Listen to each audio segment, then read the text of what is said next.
If King John squeezing England like a tax-flavored juice box created the Robin Hood legend, then the Magna Carta was the moment the wealthy barons finally snapped and said, "All right, that's it. We're putting training wheels on the crown." By 1215, taxes were brutal, punishments were creative, and the nobles were broke enough to start reading the fine print. So they rolled into a meadow called Runnymede, pointed swords at King John, and basically locked him into history's first, we're calling corporate meeting. The Magna Carta, Latin for no great charter, didn't hand out rights to everybody. Sorry, peasants, you still got to enjoy starvation.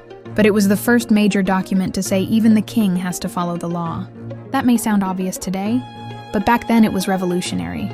Kings acted like their crown came with a divine do-whatever-you-want button. One clause limited taxes without consent. Sound familiar? Go ahead. Chant it. No taxation without representation. The Founding Fathers loved that one so much. They practically engraved it into the U.S. bloodstream. Another clause protected due process, meaning the king couldn't just look at you funny and toss you in a dungeon.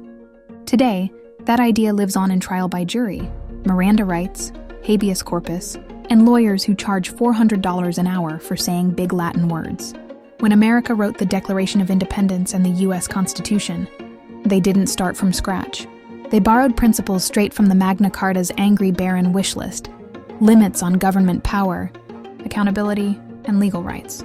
Without it, we'd probably still be bowing anytime someone jingled keys loudly. Even modern democracies, court systems, and the concept of the rule of law all trace back to that day, in a field with a very nervous king, and a lot of irritated noblemen armed with sharp opinions. And yeah, King John immediately complained to the Pope, tried to cancel it, and kicked off a civil war. Peak King John behavior. If ignoring responsibility were an Olympic sport, this guy would have swept gold. But the idea survived him. It outlived his tantrums, survived centuries, crossed oceans, and helped shape the laws we follow every day. So let ES give credit where credit ES due.